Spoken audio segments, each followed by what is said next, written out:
Olá, estamos de volta na nossa manhã tecnológica. Vamos iniciar agora o nosso segundo painel.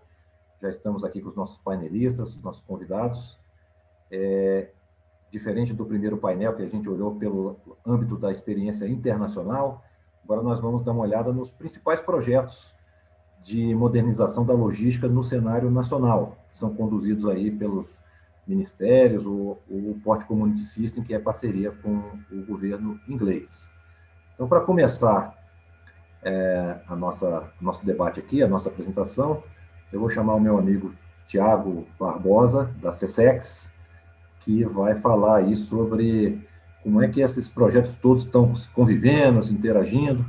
Tiago, contigo aí a palavra. Bom dia a todos.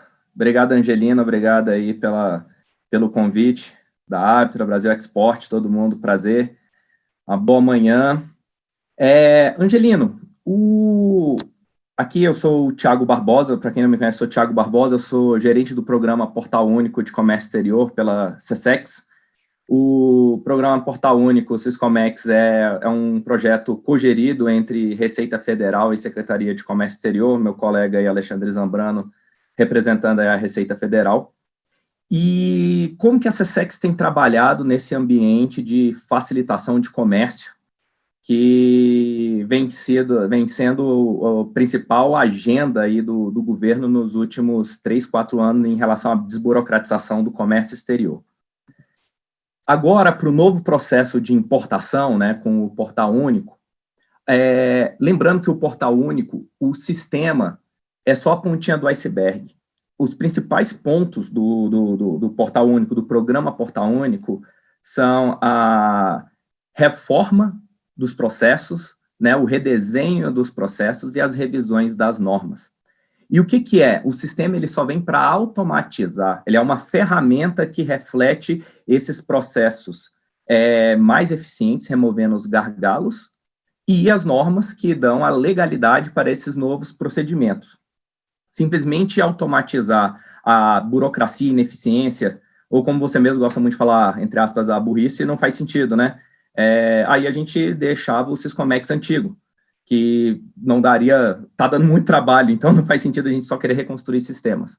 Então, isso que é importante, a gente geralmente só vê o que é concreto, o produto final, que a gente tem o contato, é o sistema, mas lembrar que por baixo, onde realmente é o cerne do trabalho, o que vai trazer essa reforma completa, são as revisões dos processos e a revisões das normas.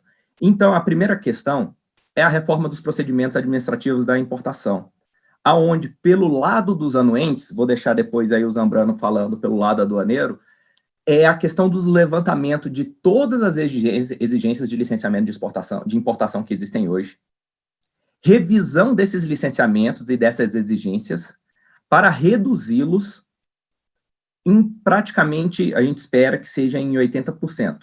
Por quê? Em convergência com a Lei de Liberdade Econômica, os órgãos só devem começar a intervir naquilo que tem alto risco. Então, agora, a cultura dos órgãos que a gente está implantando, inclusive com a ajuda da Receita Federal, que é o estado da arte hoje em dia em gerenciamento de risco, não só dentro do Brasil, mas também mundialmente. Se recebe bastantes comitivas internacionais para aprender aí sobre gestão de risco dos passageiros, bagagem, etc. A gente está absorvendo isso para o lado dos anuentes, Anvisa, Vigiagro, Inmetro, IBAMA, fazendo com que eles dispensem diversos controles administrativos que simplesmente existem por existir, porque vem sido carregado historicamente, e que isso pode ser tratado de uma maneira com gestão de risco.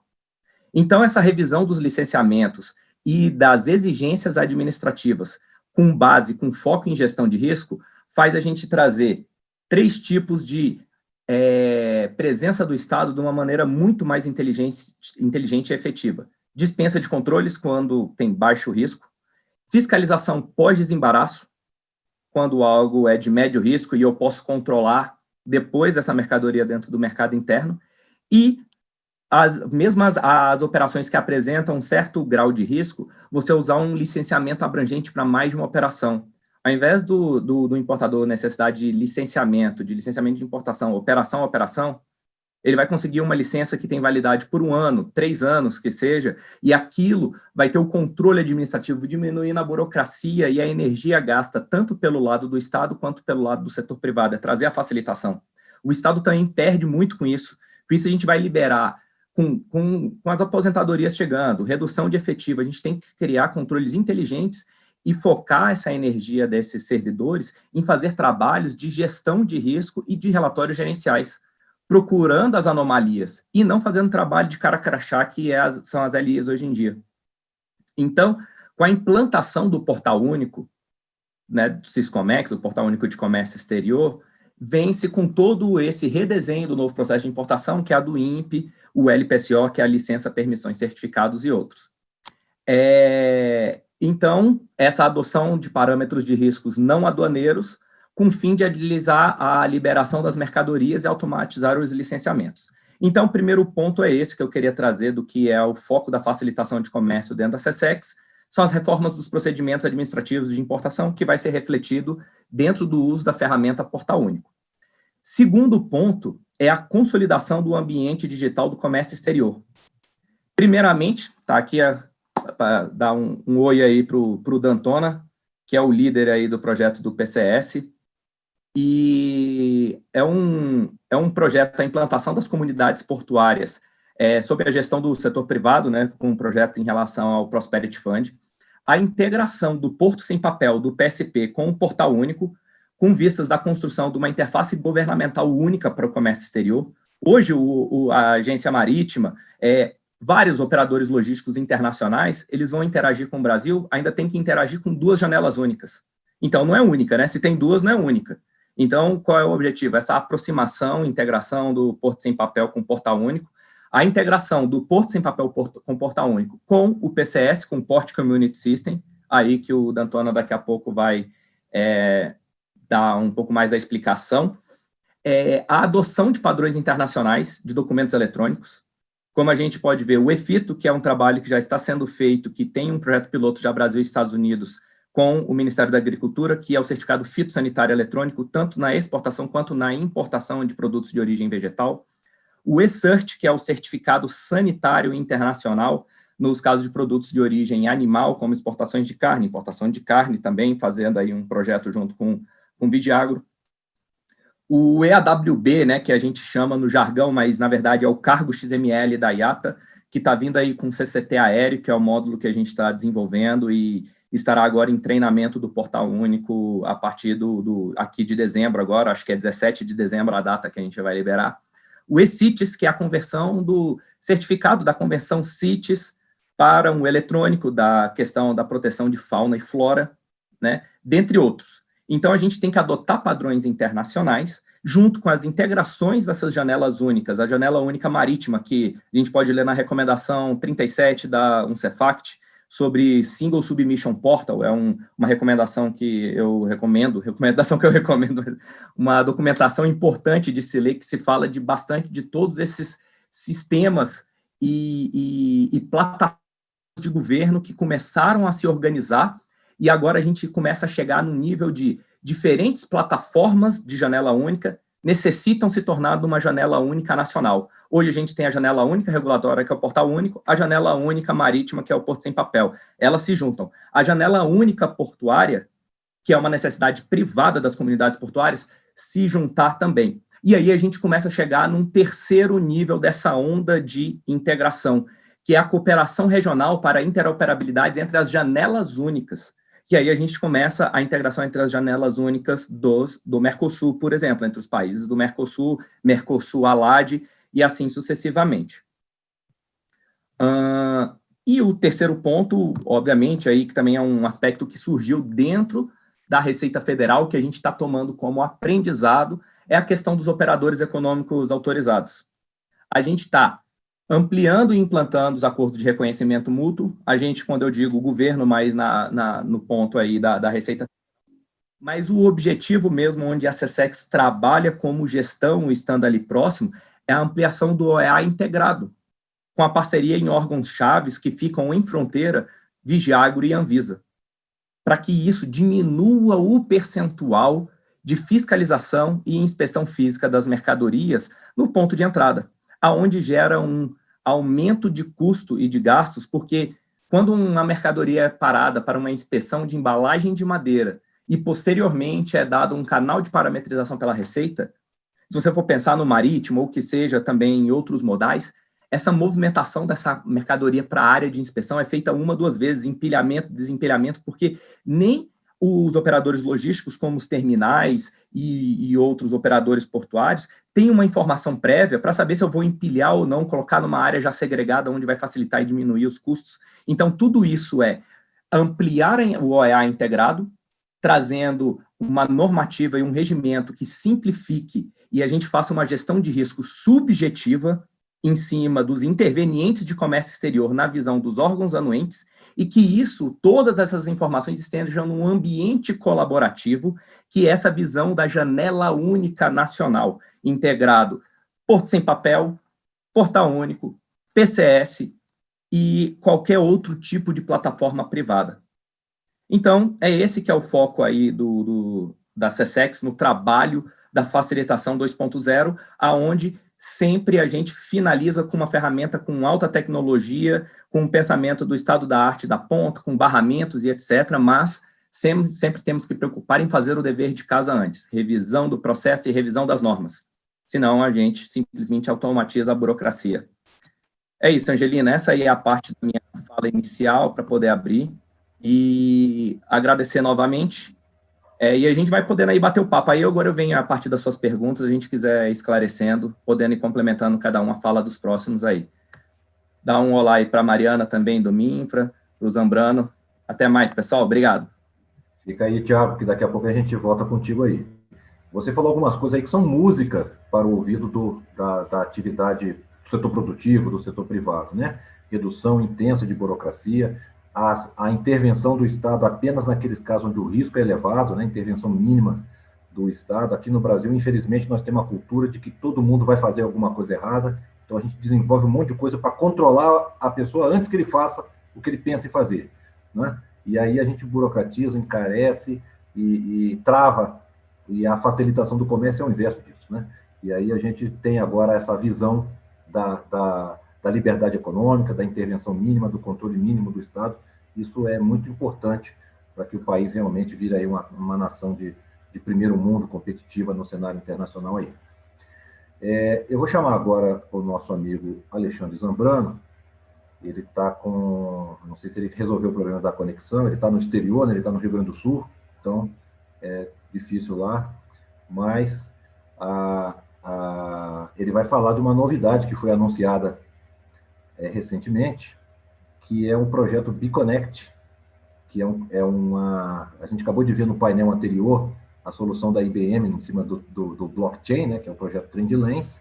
Tem um projeto com blockchain aqui também na América do Sul. As aduanas do Mercosul parece que combinaram uma solução para trocar informações em cima da plataforma blockchain. Então, desculpa a brincadeira aí do exterior, Zambrano, mas se você já estiver nos ouvindo, senão a gente inverte a ordem aqui. Consegue falar? Estou ouvindo sim, Angelino. É um prazer estar aqui contigo, com vocês. Infelizmente, estamos aqui para falar de facilitação e tecnologia, mas a tecnologia hoje me deixou na mão. Então eu vou ter que falar pelo celular aqui no áudio, porque o Wi-Fi caiu 3 vezes e eu acho que vai ser mais seguro. Então peço perdão pela falta de imagem, mas o importante é que a gente está aqui para falar sobre esse momento ímpar que nós estamos vivendo no Brasil.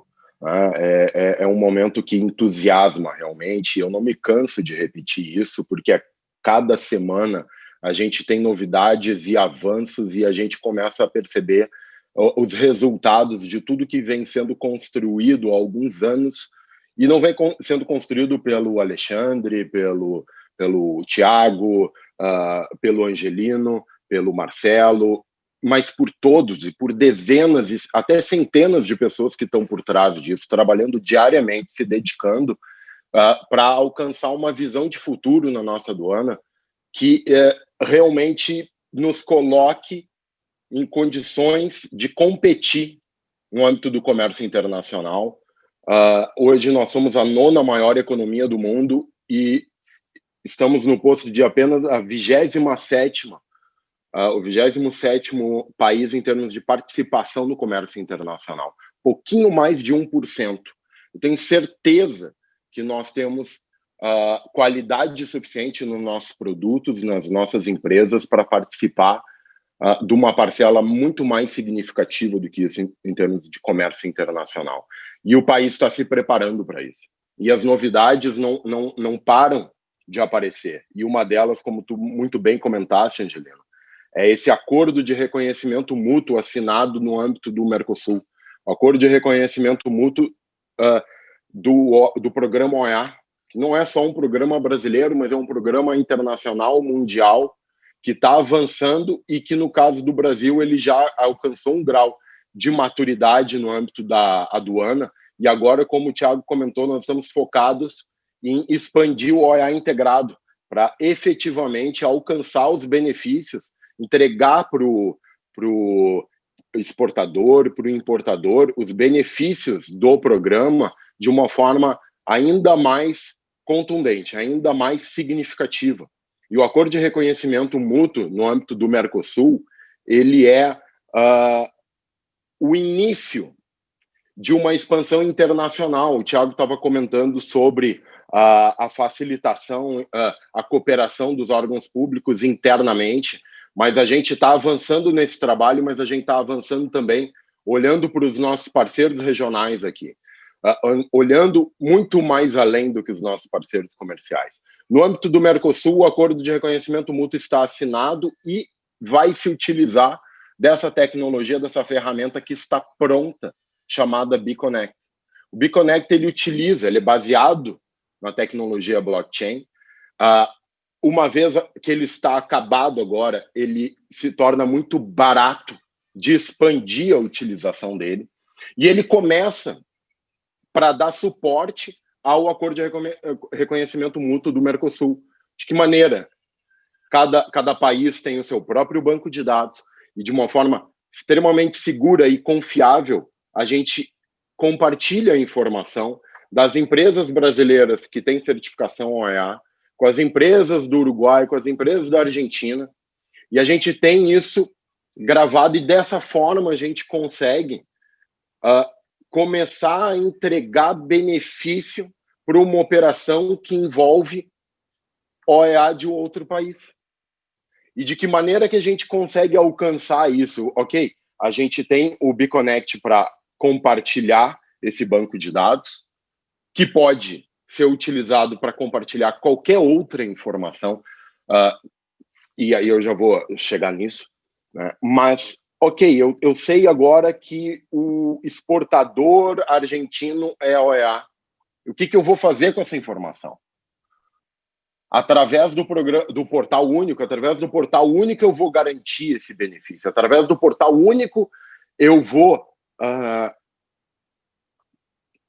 pegar essa informação, aplicar no meu gerenciamento de risco, considerar que eu tenho um operador mais confiável aqui, e eu vou trazer uma agilidade maior, eu vou dar a prioridade que hoje a gente ainda não conseguiu alcançar na sua plenitude. A gente ainda depende muito das unidades, de normas locais, da atuação dos recintos em conjunto com a Receita Federal, para entender que aquela operação é OEA e dar prioridade a ela, dar um fluxo de movimentação dessa carga prioritário, assim como a gente procura fazer com cargas perigosas, com cargas perecíveis, enfim. Mas é através do portal único e da informação disponível, trocada com confiança, com segurança e de forma extremamente barata, através do BeConnect, que eu vou poder alimentar minha ferramenta de gerenciamento de risco para dar um tratamento diferenciado para essa operação. Então, de nada adianta a gente fechar um acordo de reconhecimento mútuo com outro país se a gente não conseguir tratar essa informação e trazer o benefício merecido para a empresa OEA, que se oferece de uma forma diferente, que é parceira da aduana, que se oferece à fiscalização, que procura garantir a segurança na cadeia logística, no seu processo logístico. Isso é extremamente importante, isso é um dos princípios trazidos ainda pela Convenção de Quioto, no sentido de parceria entre a aduana e operadores confiáveis. A facilitação de comércio está alcançando um grau de maturidade, Angelino, Thiago, Marcelo, todos os demais participantes, um grau de maturidade que empolga. A gente teve há 2 semanas agora a assinatura de um acordo de intenções entre... Teve uma participação importante há pouco aqui no evento, para conectividade, para integração entre suas janelas únicas, trazendo mais transparência, mais cooperação, garantindo ainda não, porque ainda é no campo da intenção, mas é histórico, é o início de um movimento, de uma nova era, que o Portal Único, desde o princípio, ele foi concebido, ele veio se preparando há anos para isso. O Portal Único, em termos de exportação, em breve, em termos de importação, de controle de carga, utilizando o BeConnect, uma ferramenta pronta, a gente está se preparando realmente para a cooperação entre aduanas. E essa cooperação entre aduanas ela vai entregar muito benefício para todo aquele operador que quer atuar de forma legítima no comércio internacional. E eu não canso de lembrar daquele conceito da Organização Mundial de Aduanas que fala que a facilitação de comércio, a gente tende a falar facilitação de comércio, mas é facilitar o comércio internacional legítimo. Aquele operador que quer atuar com regularidade, que compreende a relevância e a necessidade da gente proteger as fronteiras em proteção da própria sociedade, em todos os seus aspectos, né? Mas esse operador ele vai ganhar muito com a integração entre as janelas únicas, com a cooperação entre aduanas, com o avanço dos acordos de reconhecimento mútuo.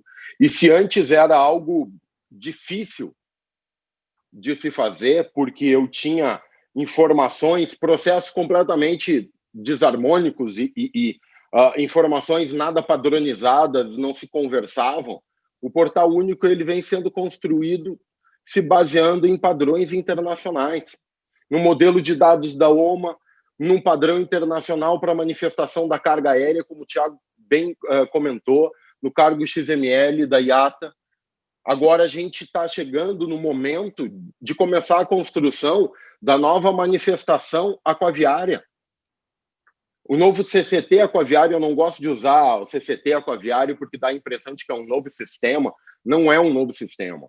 A gente está buscando um sistema mais de controle de carga mais multimodal possível, em termos do controle de estoque, da transferência de responsabilidade, do fluxo. Mas, evidentemente, que a manifestação é diferente, a entrada de dados tem suas peculiaridades, tem outras diferenças. E aí, com base nos formulários da IMO, que a OMA finalizou a modelagem de dados com base nos formulários da IMO, e a gente vai utilizar esse padrão para facilitar o trabalho. E a gente vai aprender também com essa tecnologia que a IBM há pouco nos trouxe, com relação muito conhecido com relação à Maersk, enfim, mas a gente está aberto e olhando para o mundo e se preparando desde o princípio para utilizar esses padrões internacionais, e agora a gente tem a tecnologia pronta para expansão extremamente barata, para utilização não só para compartilhar dados das empresas que são certificadas OEA de outros países, que é esse acordo também histórico no âmbito do Mercosul que foi assinado, mas para essa maior cooperação com os outros países, com outras aduanas, nesse sentido que a gente acabou de ver Estados Unidos e Singapura dando a diretriz. E o Brasil está caminhando para isso. E nós, muito em breve, seremos um dos pioneiros, não a assinar um acordo de intenção, mas efetivamente começar a cooperar. E isso vai trazer muito mais eficiência no fluxo da informação, uma redução de custo significativa, muito mais competitividade para as empresas, porque no final das contas é exatamente isso que a gente quer. A gente quer ser o mais invisível possível, o mais intervir o mínimo possível no fluxo físico da carga, para que as empresas possam fazer o seu trabalho com o mínimo de intervenção. Mas a gente, ao mesmo tempo, só consegue fazer isso ampliando a nossa capacidade de atuação naquele momento em que nos exige uma atenção maior, em que a sociedade precisa que a gente atue, que a gente seja firme naquele momento. Então, através dessa segurança toda que a gente está trazendo com a digitalização dos processos, com essa informação eletrônica, o Thiago comentou sobre a EAWB, e agora chegando para um EBL, né? E essa cooperação, essa integração com os outros órgãos, a gente tomou uma decisão estratégica extremamente importante de integrar Portal Único com Porto Sem Papel, com Porto Community System. Aproveitar esse momento todo que já está sendo feito de mapeamento de todo o fluxo, pensando especialmente nos processos do setor privado, mas que tem que se integrar com os processos dos órgãos públicos. E a gente está iniciando esse movimento entendendo que não adianta o Portal Único buscar ser uma janela única e não olhar para o lado, para as outras necessidades dos intervenientes privados e dos outros intervenientes públicos. A gente tem que garantir que esse fluxo seja o mais eficiente possível e seja compatível, e que um aproveite o outro, aquilo que converge entre esses diferentes sistemas que possuem finalidades distintas. E a gente está montando agora, estamos já com o projeto do novo controle de carga aquaviário iniciado. Nós estamos com uma equipe que vai começar a participar com o apoio aí do Procomex, com apoio à liderança aí do Dantona, para mapear direitinho esse processo, para substituir o mercante e o carga, passar o recolhimento do AFRIM lá para o pagamento centralizado de comércio exterior, assim como num futuro próximo nós teremos as taxas dos órgãos anuentes sendo pagas por lá também, muito mais eficiência, um processo muito mais simples para os operadores. E através desse novo controle de carga aquaviário integrado ao PSP, integrado ao PCS, com a digitalização toda dos processos trazidos pelo Portal Único, a gente está abrindo a oportunidade para que vocês, no setor privado, desenvolvam tecnologias que otimizem os processos, a tomada de decisão, com o processamento antecipado das declarações no âmbito da importação, com a manifestação aquaviária ocorrendo com antecedência, a prestação dessa informação com o registro de uma DUIMP antes da chegada da carga, com gerenciamento de risco coordenado entre os órgãos públicos todos que tenham competência para intervir ou interagir com aquela operação, com um canal único dessa declaração, podendo ser verde para a Receita, mas ser vermelho para o mapa. Então, tendo essa DUIMP virou vermelha, mas é por causa do mapa. A Receita liberou porque entendeu que não tinha risco aquela operação, mas o mapa precisa garantir que não haja risco, por exemplo, para o consumidor ou para o meio ambiente. Enfim, uma forma muito mais transparente, essa informação sendo disponibilizada de forma antecipada para que vocês que estão operando recintos possam tomar a melhor decisão de onde posicionar aquela carga, para reduzir a movimentação, para entender, olha, essa carga aqui vai ir para a área de conferência, ou eu vou largar ela direto lá, ou eu vou, pelo menos não vou largar um monte de container em cima. E isso tudo vai possibilitando que, através do PCS, através de tantas outras ferramentas que vão sendo desenvolvidas, está sendo oportunizado pela digitalização desses processos todos, a gente vai alcançar, com certeza, um processo cada vez mais célere, ágil, transparente, previsível, menos custoso, mas inteligente, que vai entregar competitividade para as empresas. E o que a gente quer ver no final disso tudo é uma maior inserção brasileira no comércio internacional. E a gente está alcançando isso, Angelino, com o apoio, com a participação decisiva de pessoas como a ti, como a Dantona e tantos outros que vêm cooperando, compreendendo que vocês têm informações que a gente não tem, a gente precisa dessa informação para construir soluções o mais aderentes possíveis à necessidade de vocês. Muito obrigado pelo apoio, Angelino, continue fazendo esse papel extremamente importante à frente da Arbitrar e conte conosco. Muito obrigado, Angelina. Obrigado, Dantona. O que eu acho legal, cara, é ouvir você e o Thiago falando, porque você pensa assim, os caras que no Brasil estão à frente dos projetos de facilitação, os caras gostam do assunto, vibram com aquilo, né? Comemoram a realização, comemoram a entrega, então a gente fica assim, caramba, nós estamos em muito boas mãos, né? O Brasil que vai dar certo aí é realmente quem está fazendo gosta do assunto e vocês são realmente empolgados, vibrantes com isso aí. Parabéns. Não tem como não se empolgar, Angelino, perdão, não tem como não se empolgar. É único esse momento que a gente está vivendo e a gente tomou a decisão certa lá no princípio de construir juntos esses novos processos. Muito obrigado. Bem legal. O mesmo a gente pode dizer ali pelo pessoal do Minfra, né? O time ali todo está puxando a inovação, o Marcelo Sampaio, Fernando Coelho ali estão tocando o bumbo, e a Mariana, que já é nossa tradicional participante aqui dos eventos de tecnologia do Brasil Export, acompanhou a gente na viagem a Singapura, teve a oportunidade de ver em loco lá o processo, está aqui também, e vai nos atualizar do projeto que ela é a líder ali, a coordenadora dentro do Ministério, que é o projeto DTE. Mariana, você pode mostrar para a gente aí como é que está a situação atual desse projeto?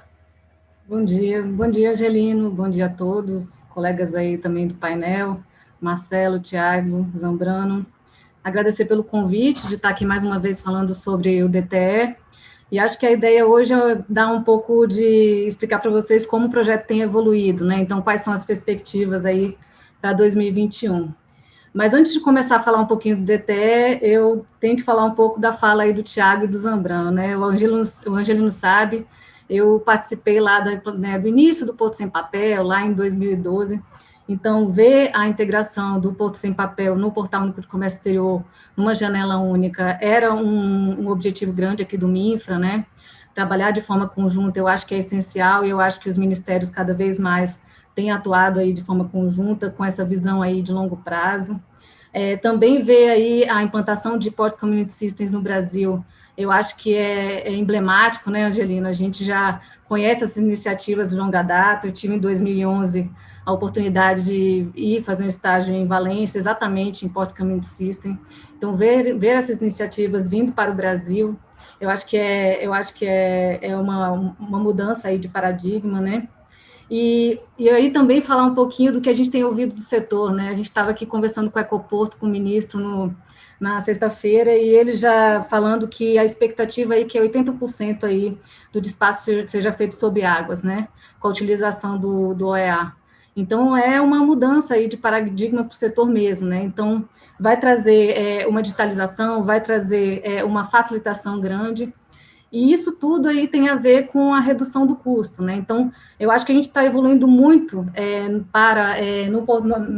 no transporte, né? Na exportação e na importação, no despacho da importação e importação, mas há uma preocupação grande aqui do Minfra no transporte doméstico, né? E aí, quando a gente está falando de transporte doméstico, assim, grandes das nossas dores estão ali no modal rodoviário. A gente tem aí, em média, um caminhão ficando pelo menos 6 horas parado, nas rodovias, por questões burocráticas, né? A gente tem diversos órgãos, como vocês também tiveram essa iniciativa lá atrás de olhar os diversos órgãos, diversos documentos que são pedidos para que seja feita uma importação. A gente também tem diversos órgãos anuentes para fazer um transporte, uma operação de transporte no modal doméstico, né? Não doméstico. Mas aí a gente tem, acho que um desafio até bastante desafiador, né? A gente não vai ter só órgãos anuentes federais, a gente vai ter órgãos anuentes estaduais, né? Então, é sempre um questionamento que vem aqui quando a gente está falando um pouco de fazer uma integração ou uma janela única para o modal doméstico, para que a gente possa trazer maior eficiência, né? E a gente tem essa preocupação, a gente já mapeou, pelo menos no modal rodoviário, a gente tem aí 40 documentos sendo exigidos, né? Sejam documentos federais, sejam documentos estaduais. Só no âmbito do Ministério da Infraestrutura, a gente tem pelo menos 13 documentos aí a serem integrados, que são solicitados ou pelo Minfra ou pelas suas entidades vinculadas, seja a DENIT com a ET, seja a NTT com o CIOT. Então, a gente tem essa perspectiva de unificação no âmbito federal e de parcerias com os governos estaduais, para que a gente possa fazer a integração também de documentos aí que são solicitados no transporte aí doméstico. E essa baixa eficiência, ela traz aí uma série de problemas que são enfrentados aqui pelo Ministério da Infraestrutura. Então, a gente tem o embarcador falando que paga muito para que aconteça um frete rodoviário doméstico, por exemplo, e do outro lado você tem o caminhoneiro reclamando que recebe muito pouco. E a gente tem estimativa aí que pelo menos 40% fique aí com intermediários nesse transporte.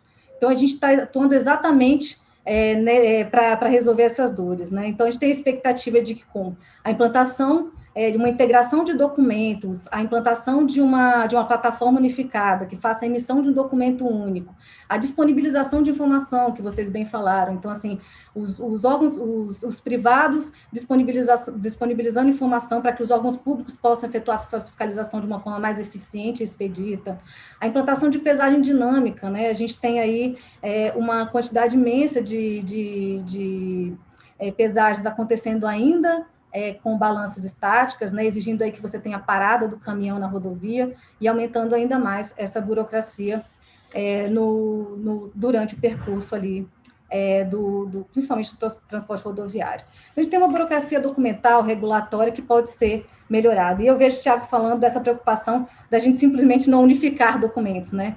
Então, a gente já tem uma parceria aí com o Ministério da Economia, com a Secretaria de Governo Digital, e para uma operação assistida que a gente pretende fazer aí com granéis sólidos vegetais, que é uma carga mais simples da gente iniciar aí o DTE, a gente já está fazendo mapeamento aí da jornada do usuário, entender todos esses documentos que têm que ser gerados, quais são os campos e evitar duplicidade de entradas, né? Você bem falou, você tem a janela única portuária, o Porto Sem Papel e o Portal Único de Comércio Exterior, vocês estão numa iniciativa aí de integração, então também tivemos uma preocupação grande.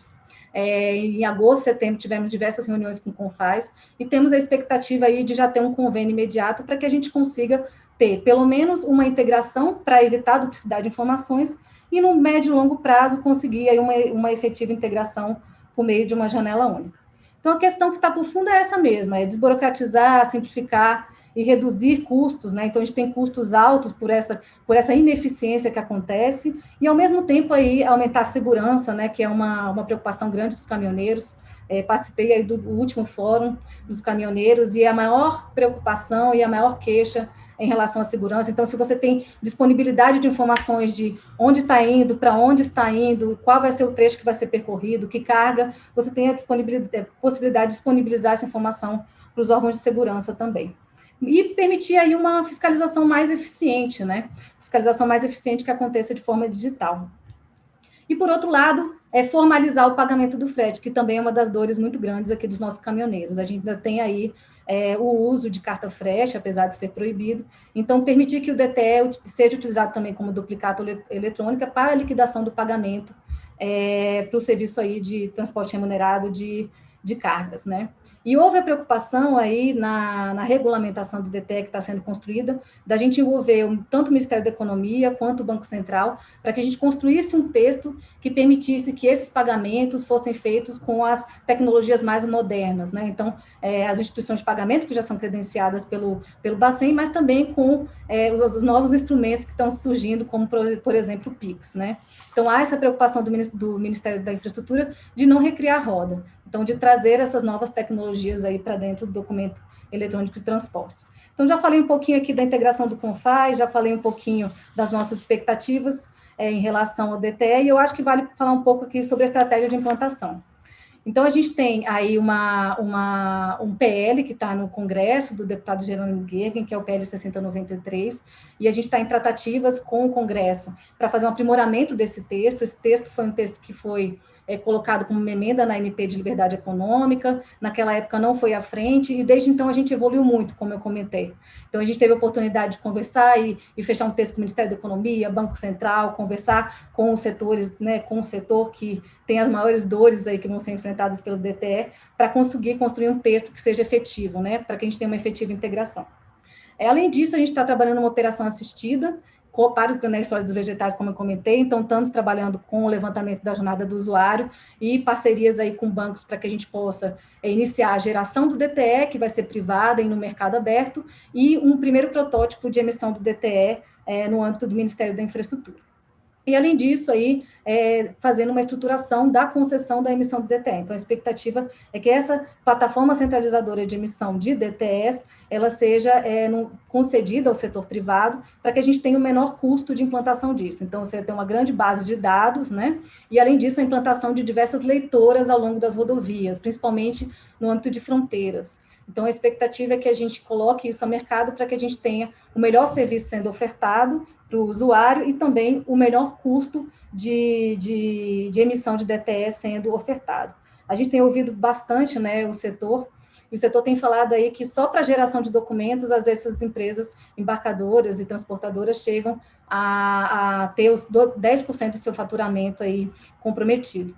Então, a gente tem um espírito muito grande do DTE de trazer aí efetivamente o menor custo, além de integrar documentos, reduzir procedimentos, né? Então, pensar em procedimentos mais céleres e evitar uma burocracia, também reduzir o custo aí para a emissão de todas essas documentações. Acho que falar um pouquinho de prazos, eu acho que é interessante, né? A expectativa é que a gente tenha a conclusão dos nossos estudos de estruturação do DTE no primeiro semestre do ano que vem, e a gente vai passar pelo processo de estruturação de uma concessão, como a gente tem feito pelos demais ativos aqui do Ministério da Infraestrutura. Então, a gente vai ter que passar consulta pública, TCU, edital, enfim. A expectativa é que até o final do ano que vem a gente consiga colocar aí a leilão essa plataforma aí de emissão do DTE. E a expectativa também de que no primeiro semestre do ano que vem a gente construa essa operação assistida e já comece a efetiva emissão dos DTEs para os granéis sólidos vegetais, né, no segundo semestre do ano que vem. Então, essa é a expectativa nossa aqui, acho que é desafiador, acho que a gente tem como espelho muito grande o que foi feito no Portal Único de Comércio Exterior, acho que demanda uma integração muito grande de diversos órgãos, assim, acho que a gente só tem a ganhar com isso, né? E eu acho que o DTE se espelha muito nisso. A gente sabe do desafio que está para frente, a gente sabe que vai ser um projeto não só de governo, mas um projeto de Estado que vai passar aí por vários governos para que a gente consiga implementar isso. E lá na frente, com certeza, a gente vai ter uma integração com o Portal Único de Comércio Exterior. Eu acho que essa é a expectativa aí de longo prazo, né? Então, se a carga vai ser exportada, a expectativa é que a gente já consiga disponibilizar informações ali desde a estufagem até o porto, né? Então, a gente tem essa expectativa aí também de integração com o Portal Único de Comércio Exterior lá na frente. Então, agradecer, estou à disposição aí para eventuais dúvidas que todos tenham e também para eventuais discussões novamente, aí agradecer a possibilidade do Ministério da Infraestrutura estar falando aí, como o ministro fala, do nosso principal projeto aqui, disruptivo aqui, a expectativa em relação ao que o DTE pode trazer de ganhos para o setor. Muito bom, Mariana. A gente vê que o projeto está evoluindo, né? Está avançando, inclusive, nos conceitos, né? Essa questão da operação totalmente privada, né? Com um leilão, né?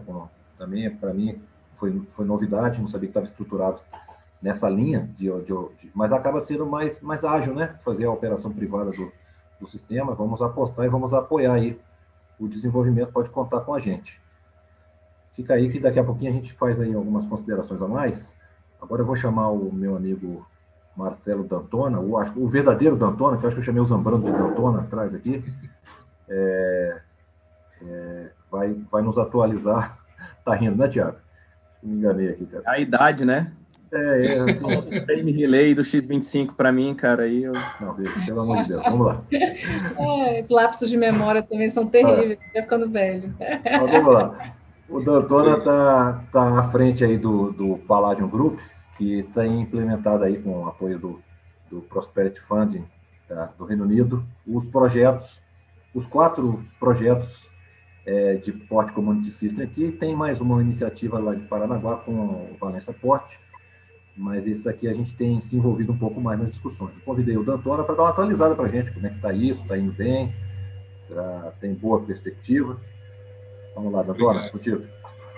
Obrigado, Angelino. Primeiro, eu queria começar cumprimentando a doutora Mariana. Bom dia, Thiago, Alexandre Zambrano. E eu queria te agradecer pela oportunidade de estar aqui para falar um pouco sobre o projeto do Prosperity Fund, que é o Brazil Trade Facilitation. Queria cumprimentar também a todos que nos estão assistindo aqui, o público, que são profissionais da área portuária, principalmente, que estão aqui acompanhando o Brasil Export. Angelino, eu trouxe aqui uma breve apresentação, acho que só para servir como roteiro, se vocês me permitirem, eu vou colocar na tela. Vocês estão vendo na tela? Muito obrigado. Estamos sim, doutora, pode tocar. Obrigado. Então, eu queria falar do programa de facilitação de comércio do Prosperity Fund. Mas antes, falar o Prosperity Fund é um fundo de cooperação do governo britânico, e o objetivo desse fundo, né, é proporcionar recursos, apoio para o crescimento econômico, para fomentar o crescimento econômico e a prosperidade inclusiva de países que são parceiros da União, do governo britânico, né? O Brasil tem larga tradição de cooperação com o Reino Unido nesse tipo de projetos, né? Esse projeto, especificamente, o nome de estudo, né, Brazil Trade Facilitation, ele visa ampliar o comércio exterior e proporcionar competitividade para as empresas brasileiras, principalmente as pequenas e médias empresas, inserindo-as nas cadeias globais de valor, né, e, com isso, gerando crescimento econômico, né.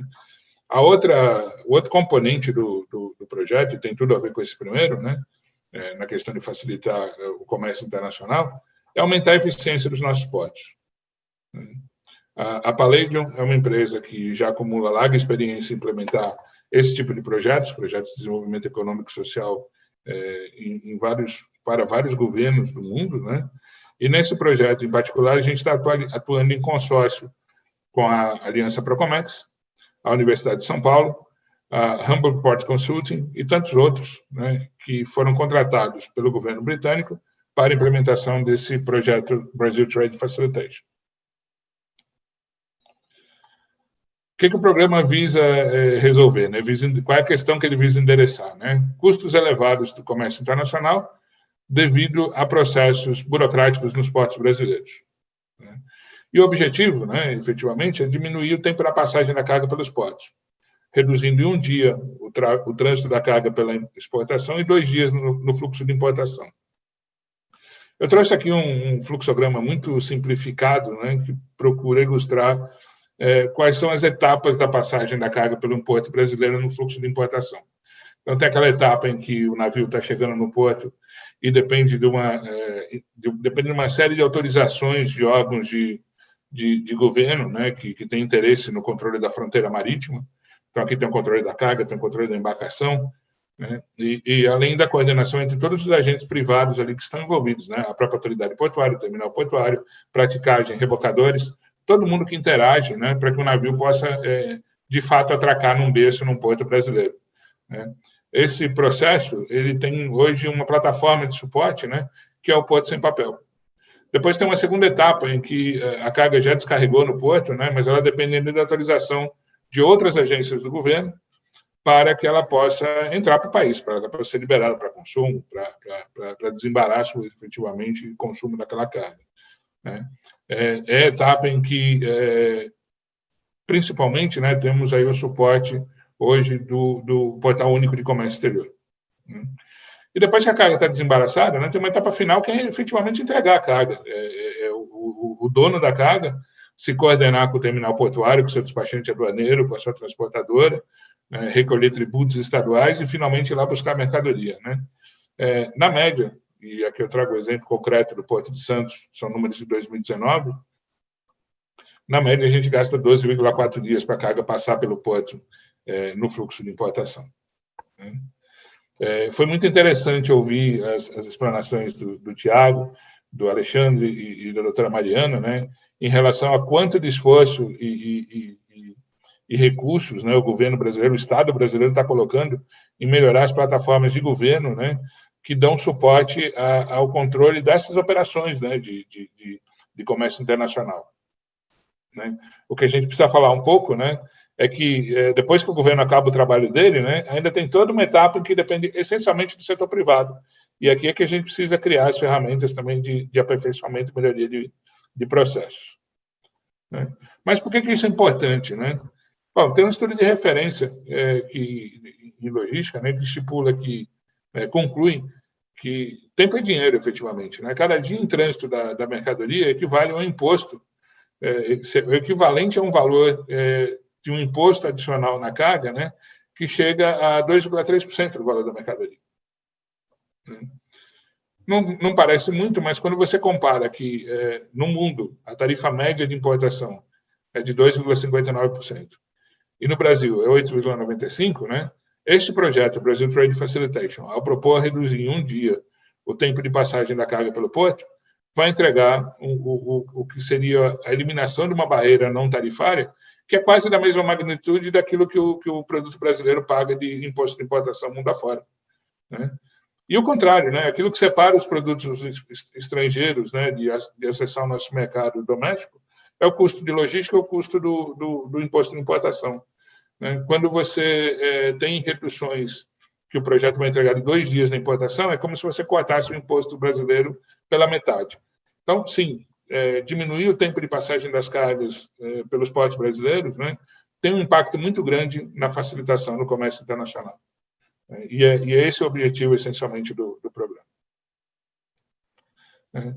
Mas, assim, falar que porto brasileiro é ineficiente, né, contrasta com aquilo que a gente que milita na área, né, Angelino, ouve o tempo todo, né? Os nossos terminais portuários, na verdade, são paradigmas de eficiência, em muitos casos, né?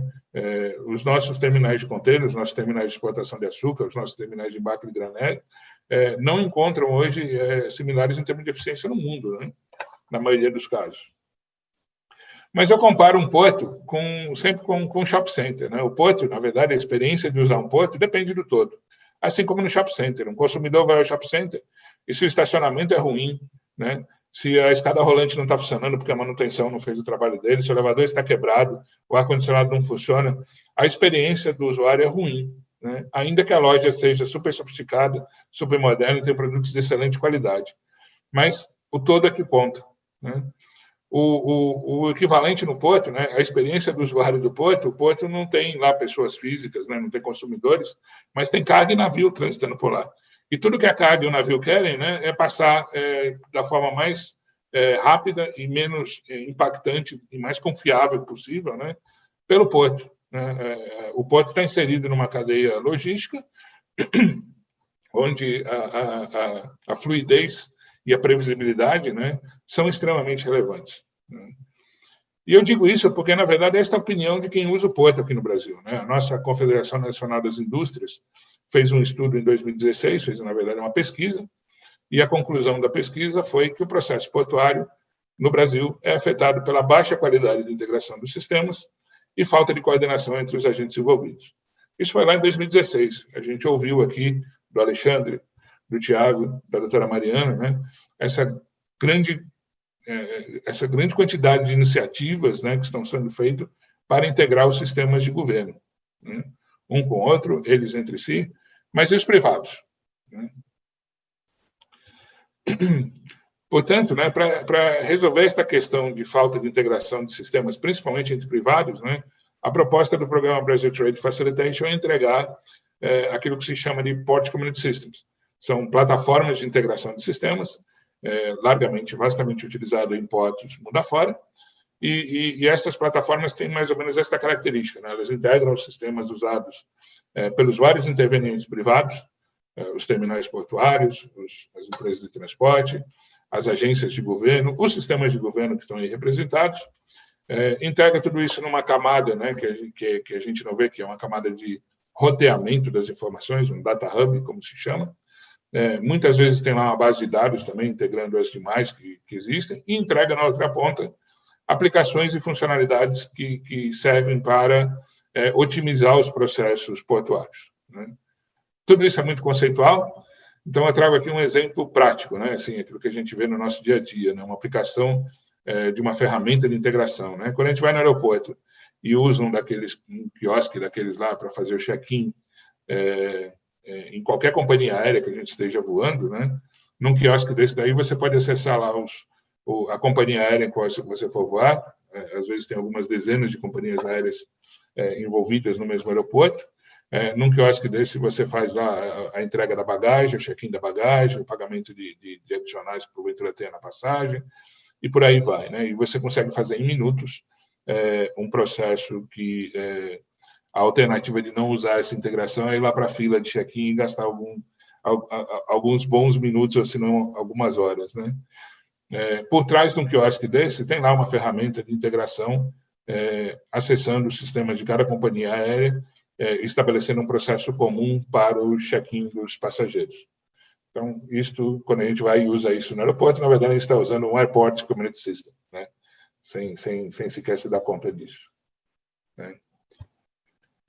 Port Community System, embora tenha a ver com tecnologia, né, seja uma plataforma eletrônica, no fundo, né, não é esse o desafio. Né? O desafio é o processo de mudança. E, de novo, aqui foi muito afortunada, né, a coincidência das manifestações que o Tiago, o Zambrano e a própria doutora Mariana fizeram. Né? O importante é mudar o processo. Né? E no ambiente de um porto, né, onde você tem dúzias, se não centenas de diferentes atores envolvidos, né, vários negócios funcionando debaixo daquilo que a gente chama, daquele telhado que a gente chama de porto, né? Colocar todo mundo na mesma linha, né? Colocar todo mundo com o mesmo objetivo e concordar em mudar os seus processos, esse é o maior desafio. E é por isso que a gente focou todo o primeiro ano do projeto, né, e possivelmente o próximo, né, exatamente em identificar como são feitos hoje os processos portuários, né, e propondo formas mais eficientes de fazer esses processos, inclusive com a integração de sistemas. Né? Quem é o responsável pelo desenho dos novos processos? Né? Os próprios atores da comunidade portuária. Né? Então, a gente tem tido reuniões aí, sistemáticas, né, envolvendo dezenas também de profissionais da área portuária, e são eles que estão propondo como os processos, os especialistas nas áreas, em cada uma das suas áreas respectivas, né, estão propondo como os processos portuários podem ser melhorados. Quais processos? Né? O primeiro exercício necessário foi priorizar as coisas. Né? Porto envolve muitas atividades ao mesmo tempo. Né? E nos portos que são alvos do programa, que é o Porto de Santos, o Porto de Suape, Rio de Janeiro e Itajaí, as escolhas foram feitas pela própria comunidade portuária. Então, um grupo de pessoas lá, um grupo de profissionais que representam os vários negócios, as várias agências de governo que funcionam em cada um desses portos, escolheram quais processos portuários deveriam ser priorizados em termos de mapeamento. Né? Houveram algumas boas coincidências. No caso de Suape, Santos e Rio de Janeiro, por exemplo, a prioridade número 1 escolhida foi o processo de entrada e saída das embarcações, né? E todas as atividades ali envolvidas, né? Tanto do lado público quanto do lado privado. Né? No Porto de Itajaí, a escolha foi num processo mais específico, o processo de inspeção das cargas e dos veículos mesmo, até mesmo dos navios, né? Que porventura é necessário. E depois, como prioridade seguinte, né? No caso de Santos e Suape e Itajaí, o processo de entrega e recebimento das cargas na importação. No Rio de Janeiro, eles escolheram o controle das cargas perigosas.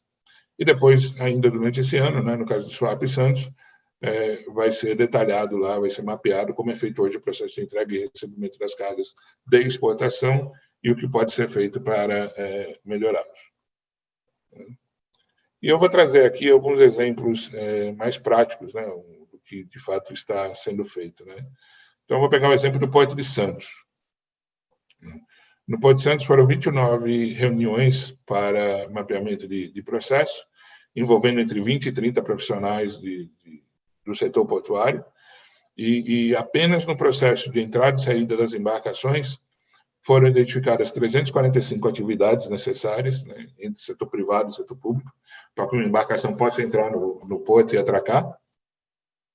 E dessas 345 atividades, como elas são feitas hoje, né, se identificaram mais de 163 oportunidades de melhoria. É quase metade. Quer dizer, de cada duas coisas que a gente faz, uma dá para melhorar, do jeito que é hoje. Né? E dessas 163, 145 vão poder ser melhoradas, essas melhorias poderão ser implementadas por meio da integração de sistemas que o Port Community Systems irá trazer. A mesma coisa se repete no Porto de Suape, né, em relação também ao processo de entrada e saída dos navios. Lá foram 439 atividades, das quais se identificaram 93 oportunidades de melhoria. Essas melhorias, como eu mencionei, né, elas passam muito pelo setor privado concordar em harmonizar, padronizar, estandartizar os seus sistemas, né, e os seus processos de troca de informações entre os vários atores. Nós estamos já trabalhando também no Porto do Itajaí, Rio de Janeiro, e já no macroprocesso 2, que é o processo de entrega e recebimento de cargas no Porto de Santos e no Porto do Rio de Janeiro, do Suape, perdão. Em cada um desses processos, a quantidade de oportunidades de melhoria encontradas são sempre muito significativas, e elas vão depender essencialmente, como eu mencionei na etapa seguinte do projeto, de implementar a ferramenta de integração que dá suporte a elas. Então, em linhas gerais, Angelina, é isso que eu queria passar, e eu fico aqui à disposição para qualquer pergunta, para responder qualquer pergunta e qualquer comentário que vocês tenham em relação ao nosso projeto. Obrigado pela oportunidade. Obrigado, Antônio. Trouxe aí a posição realmente atual, a foto do momento dos projetos. A gente vê que o projeto está avançando agora. A gente da Arbitrar participa ativamente das reuniões de projetos, a gente vê a dedicação e o nível de profundidade com que o tema é tratado lá, e pode contar com a gente também contribuindo aí. Mas, a princípio, toda a equipe do projeto está de parabéns, cara, porque o pessoal está envolvido e está fazendo a coisa séria mesmo, e com todos os detalhes que são necessários. Muito obrigado, Angelina. E a participação, como você mencionou, a participação da Arbitrar é imprescindível, A Arbitrar tem uma experiência já acumulada em Santos, justamente nessa área, de colocar o setor privado para trabalhar em conjunto, e vocês têm mais de uma iniciativa, mais de uma solução hoje, que envolve ações colaborativas, de terminais portuários, de todo mundo que milita no porto. Então, a experiência de vocês é extremamente relevante para que o projeto funcione. Pode contar com a gente, sim. Nós temos alguns minutos antes aqui de encerrar, então queria colocar vocês falando mais um pouquinho, mas o Zambrano, em particular, para aproveitar a presença dele aqui para tirar uma dúvida do módulo recinto, que é uma dúvida coletiva. Módulo recinto do Portal Único do Comércio Exterior. O pessoal está um pouco assustado, porque saiu notícia que o módulo já está em produção, E aí a gente falou, não, calma, está em teste, mas não é obrigatório ainda. Como é que está o cronograma para que o uso desse módulo, Zambrano, seja obrigatório por todo mundo? É uma excelente pergunta, Angelino. Primeiro, eu queria só dar os parabéns aí a Mariana e o Marcelo pelas apresentações e constatar que realmente a gente está muito alinhado em termos de pensamento e caminhando junto na mesma direção, cada um com as suas competências, mas olhando para o mesmo ponto futuro. Isso é muito legal. Em relação ao módulo recintos, como tu bem comentaste, ele está em ambiente de treinamento para testes. Não está em produção valendo mesmo. Ele tem lá 11 dos 23 eventos que vão compor esse módulo, A Receita Federal fez um trabalho bastante relevante com relação àquele conhecido ADE 02 da Coana-Cotec de 2002, que trouxe ali uma série de obrigatoriedades, uma série de obrigações acessórias para os recintos alfandegados, Dentre elas, a necessidade de prestar... a gente contabilizou mais de 1.000 dados distintos, mais de 100 relatórios distintos que os recintos eram obrigados a disponibilizar para a Receita Federal, ainda são, e que o módulo recintos ele vem exatamente para acabar com isso aí. Ao invés de prestar informação para a Receita dessa forma, de ter que parar a atividade de vocês para daqui a pouco construir alguma coisa diferente que a unidade da Receita Federal está pedindo, porque precisa, vocês vão simplesmente se preocupar com o trabalho do dia a dia, colocando as informações dentro do sistema e, uma vez homologada com a API Recintos, essa informação vai chegar de forma automática e imediata para a Receita Federal fazer o trabalho que precisa fazer, sem que vocês tenham que ficar prestando um serviço constante ou preocupados em dar manutenção ao sistema, enfim. E aí a gente mapeou 23 eventos significativos, com um conjunto de dados em relação a cada um deles. E o cronograma de implementação desse módulo, ele está finalizando a homologação agora desses 23 eventos, e agora em janeiro ele será colocado em produção, sem obrigatoriedade em janeiro. E aí a partir do momento que a gente iniciar o ano, a gente vai trabalhar ouvindo vocês para estabelecer um cronograma de obrigatoriedade. Tá? Então, não tem que se preocupar, tem que sim aproveitar para já testar, para compreender aquela documentação que já está disponível. Isso é importante. Mas já foi feito um trabalho e se estima que não vai ser um ajuste, uma adaptação muito significativa, não vai exigir muito desenvolvimento dos recintos para fazer essa integração, tá? Mas, oportunamente, a gente vai trabalhar nesse cronograma de obrigatoriedade, pelo menos ali pela metade do primeiro semestre do ano que vem. Tá, Angelina? Então, podem ficar tranquilo que tudo vai ser feito com calma, vai ser anunciado com prazo suficiente para que todo mundo faça o trabalho que precisa fazer. Mas vale a pena já ir testar e conhecer a documentação. Isso aí é um alívio, e a gente tem feito essa comunicação com os nossos associados, né? E eles vieram nos questionar isso. Pô, mas vai entrar em produção em janeiro, não estou pronto ainda. Eu falei, calma, rapaz, isso aí, o pessoal é parceiro, a gente está fazendo a coisa de forma bem tranquila, e vamos ainda ajudar o desenvolvimento da solução, que é o mais importante nesse momento, né? O importante é não deixar para a última hora. O pessoal fica querendo saber quando é obrigatório para poder entrar. Não, já entra agora, já você pode testar, testa os seus eventos, se integre, né? Porque fica tudo muito mais fácil lá na frente. Obrigado. Exatamente, Angelino. Muito obrigado. Se me permite, Angelino, eu queria congratular aí a Receita Federal pela iniciativa, né? Porque, de fato, né, o ADE 02 não se mexia nele desde 2003, quando ele foi lançado, e a quantidade de informações exigidas dos terminais portuários era muitas vezes assim, criava uma série de impactos, né? A ponto, eu me recordo, por exemplo, de você ter que buscar com terceiros a informação de uma nota fiscal para devolver para a Receita Federal essa informação, quando a Receita Federal tem a base de dados lá do Nacional de Notas Fiscais à disposição, né? Então, eu acho que foi uma simplificação, uma otimização muito grande. E eu acho que vem em linha com tudo aquilo que a gente estava falando aqui hoje. Muito obrigado, Dantona. Só para complementar, Angelino, muito obrigado, Dantona, e para dizer que em breve vem uma revisão ainda mais profunda com relação às obrigações relacionadas ao alfandegamento.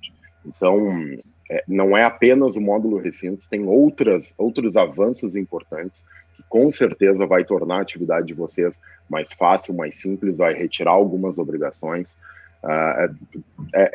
Tem tanta coisa caminhando junto, mas toda olhando para o mesmo ponto futuro. E é isso que é muito legal. É isso aí que eu queria destacar, é a coerência dos projetos na linha da facilitação do comércio, da simplificação de burocracia, da redução dos custos. Dantona, como você já se interviu, você já fez sua consideração final, tá? Considere-se contemplado.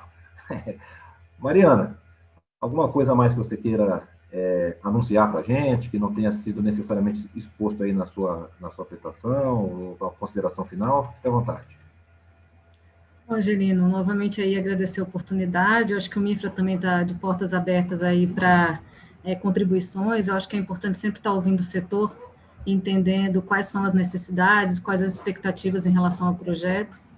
Então, deixar sempre aqui as portas abertas e a disponibilidade aí de participar de futuros fóruns aí. Beleza, você é a nossa convidada, figurinha carimbada aqui, permanente, que a gente sabe que você tem muito conteúdo para compartilhar com a gente. Tiago, suas considerações finais aí, tem alguma coisa mais a acrescentar? Elino, acrescentar que agradecer o setor privado pela participação, né? Eu acho que, como a Mariana falou, Dantona aí tá como a representação do setor privado, você também, né? Eu, Mariana, Zambrana aqui, a gente representando os órgãos de governos, a gente só tem essa reforma que está existindo no Brasil e que é bem vista dentro da OMA, da OMC, porque a gente conseguiu essa parceria do público e do privado gigantesca. Está acontecendo assim, os próprios países questionam como que tem conseguido fazer uma reformulação tão grande de facilitação de comércio, de janela única, da parte de transportes dentro do Brasil, E foi porque lá, há 5, 8 anos atrás, a gente conseguiu essa aproximação bem grande e o setor privado comprou essa ideia junto conosco. Ninguém está com medo de mudar, todos estão querendo mudar. E aí que se cria esse ambiente realmente inovador, disruptivo, né, que é a palavra do momento. Então, é agradecer também ao setor privado, agradecer a Mariana, Dantona, Zambrano, você, Ábitra, Brasil Export, a todos, e desejar um bom dia. Uma boa tarde já, né? Já vamos almoçar. Então, é isso. Daqui a pouquinho. Bom, eu agradeço vocês 4 por terem aceitado o convite, né? A gente ter feito esse papo aqui descontraído, mas trazendo aqueles assuntos que o povo realmente quer ouvir, né? O que está vindo, como é que isso me impacta.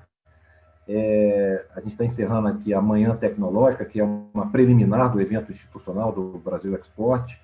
A gente só vai ter mais uma participação agora às 5h30 da tarde, 17h30, anunciando os vencedores da maratona, que vai ser bem emocionante, porque o vencedor vai poder visitar Singapura, e os times realmente se envolveram, trouxeram soluções muito boas, muito boas. Então, eu agradeço vocês aí. A gente está junto aqui agora, nesse momento, mas não só aqui, né? Está junto nos projetos aí que estão modernizando a infraestrutura do Brasil, tá bom? Um abraço a todos e nos vemos aí em outras oportunidades, como diz a Mariana. Obrigado. Obrigada, pessoal. Bom dia a todos aí. Bom dia a todos. Obrigado, bom dia. Encerramos, passamos aí.